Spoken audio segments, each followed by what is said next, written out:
శంకరాచార్యుల వారు ఒక ఆధ్యాత్మిక గురువు. గురువాష్టకం అంటే గురువు చెప్పిన ఆధ్యాత్మిక విషయాలతో కూడిన అష్టకం.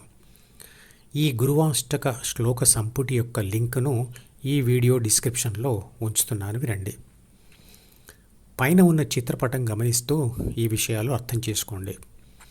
శంకరాచార్యుల వారు ఉద్యోగము, డబ్బు మరియు సుఖాలు సంపాదించి పెట్టే సైన్స్, ఇంజనీరింగ్, వైద్య విద్యలు లాంటి ప్రాపంచిక చదువులు చెప్పే గురువు కాదు. ఈ గురువు చెప్పేది ఏమిటంటే సుఖాలు ఇచ్చే ప్రాపంచిక పదార్థాలు తాత్కాలికం మరియు వాటిని అనుభవించే శరీర అవయవాలు కూడా తేలికగా అలసిపోయేవి లేదా వయసు పెరిగిన కొద్దీ ముసలివి అయిపోయేవే అని చెబుతూ ఆ సుఖాల కోసం ఏర్పడే కోరికలు డి అనే జ్ఞాపకాల పుస్తకంలో ఉంటాయి కాబట్టి దానినే వదిలివేయాలి అని చెబుతారు. అంతేకాదు దానిని ఎలా వదిలివేయాలో కూడా చెప్పిన ఆధ్యాత్మిక గురువు అతను.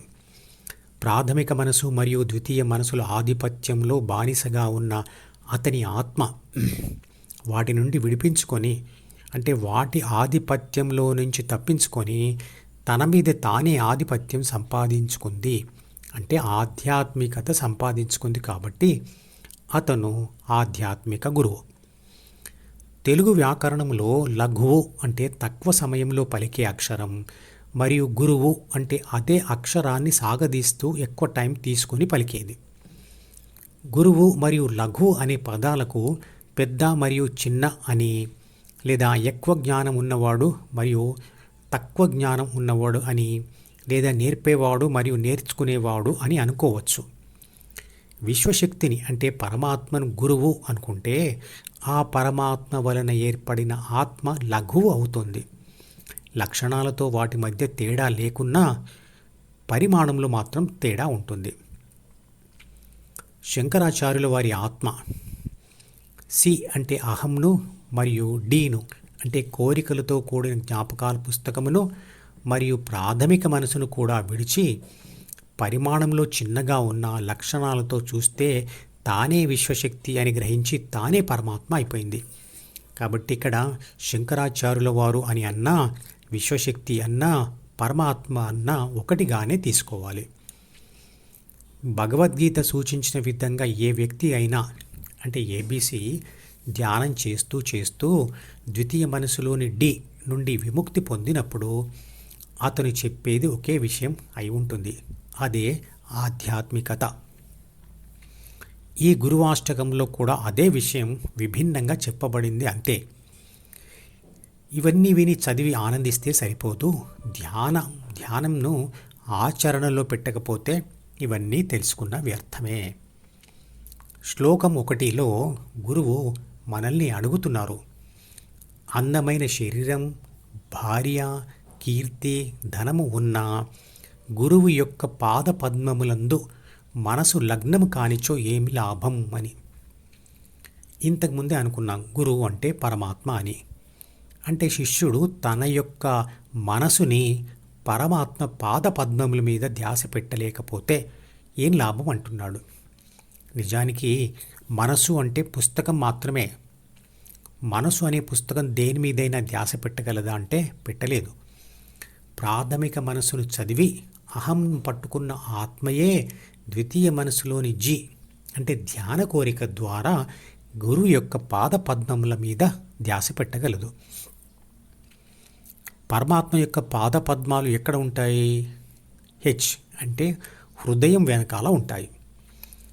ఏబీసీ డిఈఎఫ్ దారిలో ఉంటూ విషాద అనుభవాలు పొందినప్పుడు డిఈఎఫ్ దారి వదిలి జీహెచ్ దారిలో ప్రయాణిస్తుంది. అంటే గురువుగారి పాద పద్మాల మీద ధ్యాస పెట్టి అక్కడే స్థిరపడిపోతుంది. అలా చేయలేకపోతే లాభం ఏమిటి అని అంటున్నాడు. ఇక్కడ ఇంకొక విషయం, గురువు యొక్క పాద పద్మములు అంటే ఏమిటి? కాళ్ళు.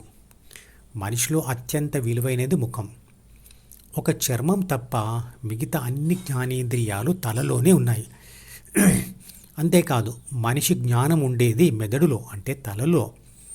మాట్లాడేటప్పుడు కూడా ముఖం మీదే ధ్యాస పెడుతూ మాట్లాడతాం. కాళ్ళు మట్టిలో తిరిగేటువంటివి. కాళ్ళకు అత్యంత అధమ స్థానం ఉంటుంది. అందుకే ఇంటికి వచ్చిన తర్వాత కాళ్ళు శుభ్రం చేసుకుంటాం.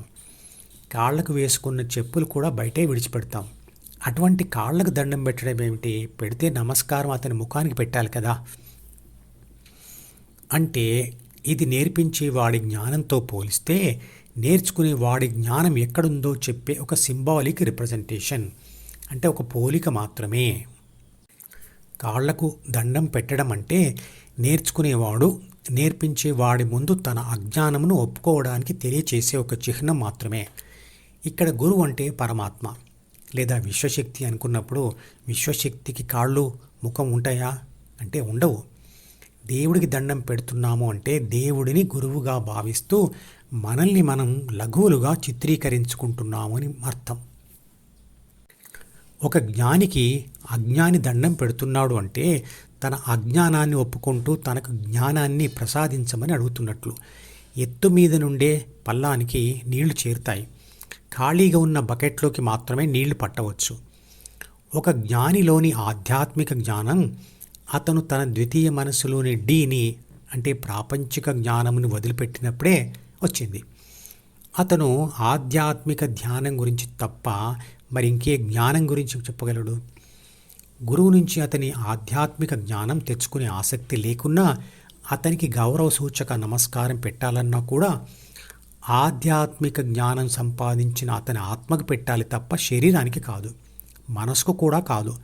ఎందుకంటే అతని ఆత్మకు మనసు మీద ఆధిపత్యం వచ్చింది కాబట్టి. ఈ మధుపదం యూట్యూబ్ ఛానల్ వీడియోని సబ్స్క్రైబ్ చేసి గంట గుర్తును నొక్కి ఆల్ని సెలెక్ట్ చేసి ప్రతిరోజు యూట్యూబ్ ఓపెన్ చేసి అడుగున ఉన్న సబ్స్క్రిప్షన్ బటన్ నొక్కితే అన్ని లేటెస్ట్ వీడియోలు చూడవచ్చు.